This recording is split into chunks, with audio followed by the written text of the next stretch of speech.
This video is supported by Brilliant.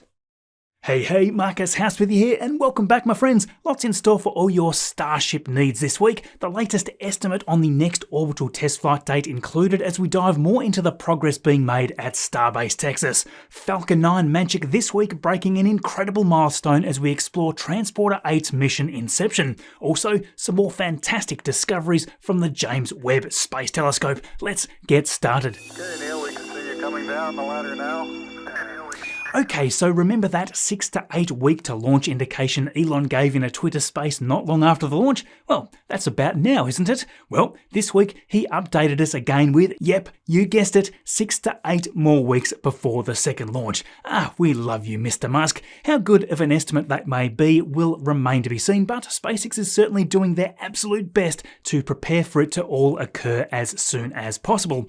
Let's first visit the launch site at Starbase Texas, where I think it's safe to say now that we are now well and truly into the rebuild phase. Right where we left off a week ago, the ship quick disconnect arm moved into its retracted position, shortly followed by the huge arms climbing all the way back up the tower. That's a great sign, as it was the first time since the launch that these have ascended to the top. Another cool thing that we spotted was this right here. Yeah, the launch tower has gained a few extra pieces of cladding. That may well be a sign that the cladding installation will continue being installed all the way to the top of the tower as we had originally expected.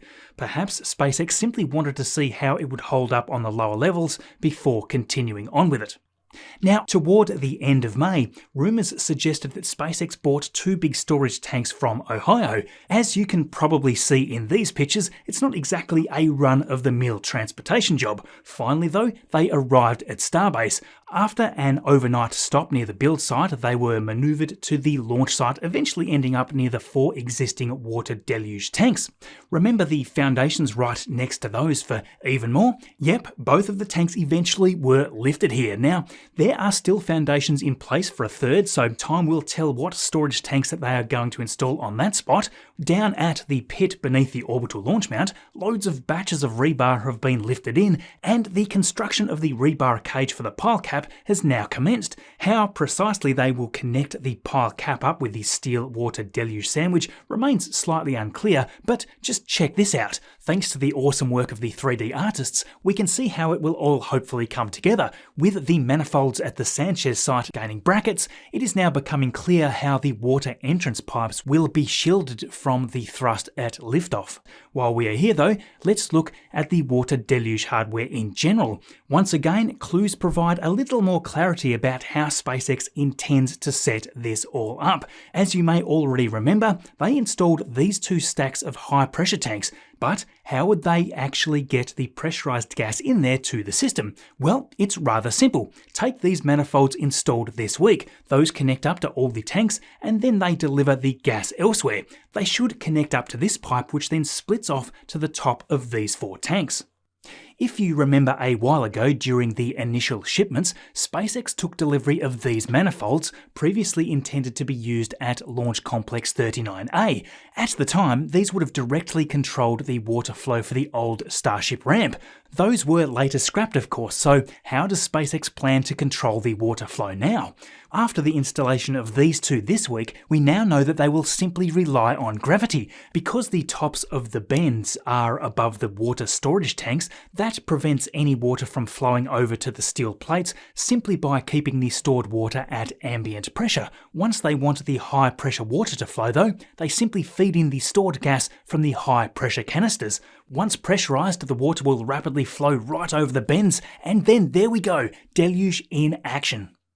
So after 2 months since the last epic test, it was finally testing, this time with Ship 25 on Wednesday, right on time for the scheduled closure, the roads closed and the pad cleared. Just an awesome sight to also see from the air, thanks to RGV's impeccable flight time this week. Ship 25 waved its flaps, and after a few hours, the suborbital tank farm started up. There was the frost line appearing on the liquid oxygen tank, but was it nitrogen or oxygen? That question was soon answered as the engine chill came to life. That was indeed oxygen, and they were attempting a spin prime test. Sadly, there was no fire action though, with the test aborted, instead depressurizing in this venting action and eventually detanking.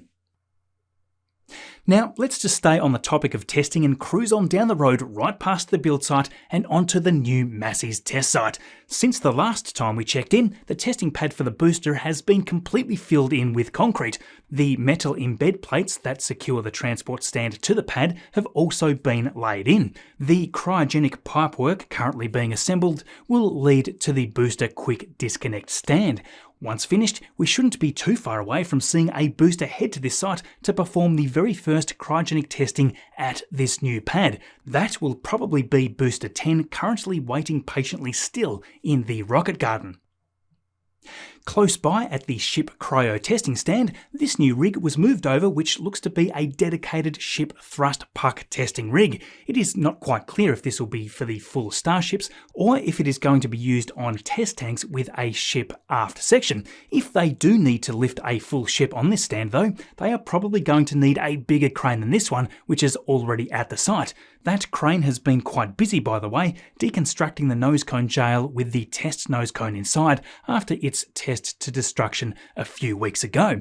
First off, the external structure, later followed by the nose cone itself and all the hardware inside used to actually deliver the forces during the testing. What the next purpose is for this test rig remains to be seen, but I suspect that we might see something very similar to its initial setup with the SN12 nose cone. This time though, perhaps it will be on a nose cone stacked on a payload barrel, fully outfitted with the Starlink Pez dispenser. I'm sure that there is plenty to test out with these payload bay doors.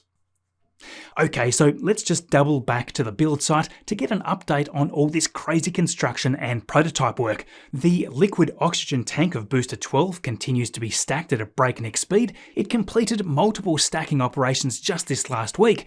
After only 9 days, it was up to 20 rings tall. Next up will be the installation of its downcomer ahead of the stack of the thrust section.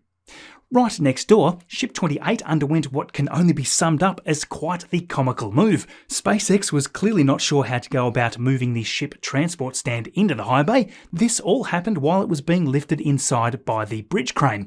Eventually, SpaceX did make up their mind, and there we go, Ship 28 was rotated in the correct orientation so that the team could install its second aft flap. The construction of the second megabay is now going vertical with the lift of the first corner section. This wasn't the first job for the big crane here. Initially, its job was to lift glass panels up to the top of the first megabay, now very close to being finished. Wednesday looked like it would be the day that the second corner was going to be installed. However, it did seem like the winds had some other plans, forcing SpaceX to abort the lift. However, if you don't succeed, simply try again later. Right at dawn, up it went. The third corner had already been moved in its place at the build site ahead of installation, and that was lifted on Friday morning with the next two already at the ring yard ready for their lifts. Now, this may seem like it's been a long time coming, but I've been waiting to see enough evidence to determine what this intriguing structure is. There's been a lot of thoughts around this. The leading theory, which I suspect may be true but still speculative, is that this is a mock-up test article for a human landing system. That is SpaceX's lander, of course, for the Artemis program. It's made up from a dome that was painted white, and then Ship 22's nose cone had its forward flaps removed, and it was stacked on top of that dome. Most peculiar though was that this nose cone was painted the same way that Ship 24 was. This kind of reinforced the theory that whatever it was likely a mock-up test article, not a vehicle that would actually fly. For those that have been watching the channel here for quite some time, you would remember the first HLS mock-up painted white with the NASA logo splashed on it. Just to be clear, this has got nothing to do with that. Instead, the first sign of this new build was the nose cone from Ship 22. The rest of that vehicle had been scrapped at the time, and a rectangular structure was cut out of it, so it was clear that it had some purpose. In late April, the dome, which had at the time been sleeved with a 2-ring barrel, was rolled into the mid-bay. After a few weeks working on it, it was painted white on May the 15th, and a decagon shape approximately 4.2 metres wide was cut out. Meanwhile, just outside of the mid-bay, this spider-looking structure was seen being built with the same sized decagon shape. Although we have not seen it being stacked onto the dome, we suspect it was welded on top with a gap between the end of the dome and the bottom of the floor. There are potentially more floor panels that fit in the gaps like this, but again, it is speculative. Next, the nose cone of Ship 22 was stacked on top of the structure and it got its paint job. Because this paint job looks more like Ship 24 than a purely white HLS style render, there is another theory. Could this instead be a more general crude Starship cabin mock-up? Well, that could make more sense considering that SpaceX used a nose cone of a regular ship with tiles rather than a brand new clean nose cone. Anyway, I want to say a big thanks to the space engineer for helping us directly showing all this. Give them a follow there on Twitter to check out the next renders helping us to visualize these sorts of things better. There is so much exciting stuff happening over the next few days, so make sure that you are still subscribed here just in case YouTube has gone and cleaned you out. Happens all the time, by the way. So do you think Elon's latest estimate is about right or still a long way off? Can you believe that that first flight was now over 8 weeks ago? That's crazy, right? And remember, our stellar new limited edition design here too, which is all inspired by that concrete ripping event. The links are right there below. So NASA astronauts Steve Bowen and Woody Hoberg were back at it again this week with the spacewalk to install the second roll-out solar array. This one and the one installed last week was brought up on the latest commercial resupply mission by SpaceX. On Thursday, they began finalising the mission that kicked off way back in 2021. Yes, all 6 solar arrays are now installed successfully, and this should provide the necessary power upgrades needed for the next few years. Now, I mentioned last week that a 7th and 8th array may not have been needed, but in the broadcast of this spacewalk, it was revealed that they do indeed plan to add those 2 in 2025. That should then be sufficient supply until the International Space Station's planned end of life. So yes, that was a pretty incredible few weeks for the astronauts, especially Woody there, with these 2 being his very first spacewalks. Now, Transporter 8 was for me, and I'm sure all of you, a really beautiful mission to watch. Certainly my favourite for the week. Here we were on the pad awaiting liftoff on Monday afternoon. In fact, it was the second mission of the day with a Starlink mission taking flight early that same morning, which I'll get to shortly. Obviously, based on the name, this was SpaceX's 8th rideshare mission to send many different payloads to orbit, all in one hit. These missions never fail to excite me for a few reasons. Firstly, there is an interesting story behind every satellite, and you can research each and every one of them to the nth degree. Secondly, though, these missions are changing the way that companies can do business in space where previously they couldn't. That is thanks to all of the very flexible and customizable size options that SpaceX can now accommodate. This diagram shows it really well with an offering of a quarter, half, and full plate sized payloads. Then there's even an extra large option for those needing to send even more mass to orbit. They are just the default options too, and custom interfaces could always be engineered if absolutely needed. The end result, of course, is that all of these innovative payloads get sent to space from across the globe on one single amazing mission. Now, a few really interesting payloads I'll dive into a second, but just check out that terrific liftoff footage from Vandenberg Space Force Base. That clarity was quickly interrupted by the low cloud layer as the Falcon 9 switched to the onboard camera as it pierced through. Before Max Q, this here was just amazing as it went supersonic. Then, cue my favourite time-lapse of the plume expansion, and we were finally at main engine cutoff and stage separation. The big question was going to be, would this mission also have a short nozzle? Heck yes it did, and it's not overly surprising either, given that one of these was first used on the previous Transporter 7 mission. This is all a cost-saving technique, as I've mentioned a few times now.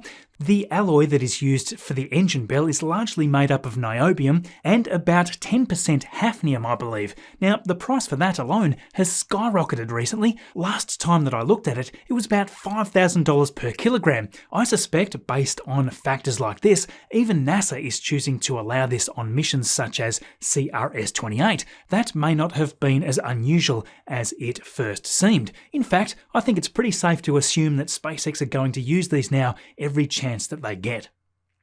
At fairing deployment, there was the full payload stack finally visible, and the second stage there continued that long push to orbit. Okay, so let's check out some cool payloads for this mission. One of the most interesting to me this time around is Virtu Space's W Series 1 satellite, which aims to research the manufacturing of pharmaceuticals in space. This is actually a Virtu Space and Rocket Lab built satellite. It is housed in a Rocket Lab Photon module, which will provide the power, communications, propulsion, and attitude control. This is going to attempt to produce those products in microgravity and then return them to Earth. But what is the point of producing medicines in space though, and is there a problem that needs solving? Well, there's a few protein crystals that are used in pharmaceuticals that can form more perfect structures when grown in microgravity compared to being produced in 1G. That is really neat, I think, and who knows what other applications that has for this industry. Quite an ambitious mission, and Virtu Space is calling it the first space factory of its kind. We also had Launcher Space, who was actually recently acquired by Vast. Yes, the same company which aims to get its own private space stations into orbit. Orbiter SN3 here itself carries a handful of payloads on top of it, from Starfish Space, Logitech, and a bunch more. These sub-missions provide even smaller space-based companies to hitch a ride on this mission inception, further reducing the already small cost of the rideshare mission with SpaceX and breaking it up into even tinier chunks, costing, I believe, up to $25,000 per kilogram. That's kind of crazy to think just how affordable this is. Of course, getting back to the all-exciting Falcon 9 booster, this one was booster 1071, which, due to the payload margin, could also shoot itself all the way back home. Completely uninterrupted footage all the way back to kick off that landing burn, and then it deployed those landing legs and came down smoothly to make another bullseye touchdown on landing zone 4. This was the 9th time that the booster had made its trip to space and back, and 5 of those were right back to this very same pad. There was also a very sweet milestone here to celebrate this landing, and it was shared with this breathtaking animation that shows all of the Falcon launches and landings. This was the incredible 200th successful landing of a Falcon booster, and can you see how rapidly that launch cadence has increased over the last few years? What an incredible piece of engineering this truly is. Going back in time, I can remember really clearly all the many comments out there saying that this was impossible and impractical to land these rockets. Those same people are probably down there in the comment thread right now telling me that Starship will never fly to orbit, I suspect. Well, whether you want to believe it or not, you can't deny these results. Of course, the deployment footage was always great to watch. Before that could occur, a tiny 3-second burn of the second stage was needed again to tweak the orbit, and then finally, an hour into the launch, the deployments kicked off, sending payload after payload onto their exciting missions. 72 spacecraft in total, CubeSats, microsats, and orbital transfer vehicles. Just incredible. Now, the mission earlier that morning was of course for Starlink, kicking off the action at Cape Canaveral. In this mission, SpaceX sent another 52 first-gen Starlink satellites to join the expanding constellation, and this one was launching for the 9th time from Space Launch Complex 40. Given that it was a night launch, not a huge amount of detail to see, this booster successfully landed this time on the drone ship Just Read the Instructions, and again, all those satellites deployed off camera. The cool thing, I think, is that this booster 1073 I believe is actually going to be converted now to a Falcon Heavy side booster. That is for the Jupiter 3 mission, which is happening around September, I think, which is also apparently going to be the heaviest geostationary satellite ever launched. It's really fascinating to understand how satellites are able to do what they do no matter what size they are. Anything from weather and observation satellites all the way up to things like GPS. How can you learn more to dive deeper into all of this? Well, just head to brilliant.org supporting this very video. No matter what level you are starting off at, Brilliant will help you step by step to master this knowledge. In their new How Technology Works course, you'll learn why GPS satellites are so complex and the calculations needed just to make the timing work. We are talking about incredible accuracy here, not just by the satellite network, but every device that connects to it. The software and the coding required would be incredible alone. Well, that is a great jumping off point if you are interested in a career in space or aerospace. Learn to think in code from the base level. No matter if you are a high school student, a lifelong learner, or anything in between, there is so much to explore. Truly the best way to learn math and computer science interactively. There are literally thousands of lessons. Math, artificial intelligence, data science, neural networks, you name it. And there are new interactive lessons added every single month. That is the key really. Their method of using visual and hands-on techniques is remarkably effective and captivating, so much so that it makes it almost effortless to build up a daily habit of learning, as little as 15 minutes a day, and you can do it anywhere, anytime on your computer, phone, or tablet. Try out all that Brilliant has to offer free for 30 days. Simply head to brilliant.org/MarcusHouse or click the link in the description. The first 200 will get 20% off Brilliant's annual premium subscription. Thank you, Brilliant.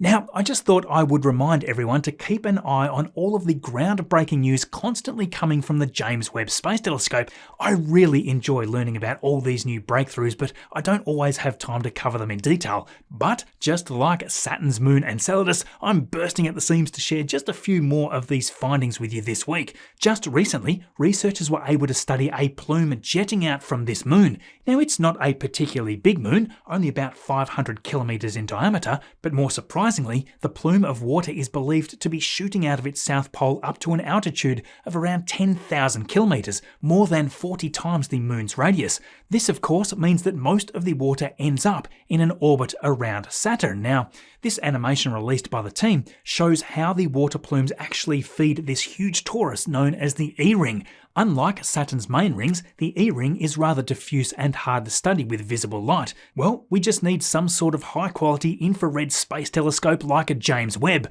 By analysing the data, it's been determined that only about 30% of the ejecta stays in the ring, while the remaining 70% ends up being deposited among the other bodies in Saturn's system. Also, the team believes that the water vapour is gushing out here at about 300 litres or 79 gallons per second. There are many separate plumes that come and go in this region, of course, and this jet could be from a combination of a few of them. Even from the James Webb Space Telescope's perspective, the moon only takes up about 1 pixel here. That said, it is still pretty amazing that the telescope can get details like that along with all the spectrum data from just one single image. Another exciting discovery came to light this week too. More than 13 billion years ago, during the era of reionization, the universe was a very different place. It was still young, and the gaps between galaxies was largely opaque. This, of course, makes it really hard for telescopes to peer back and observe such young galaxies.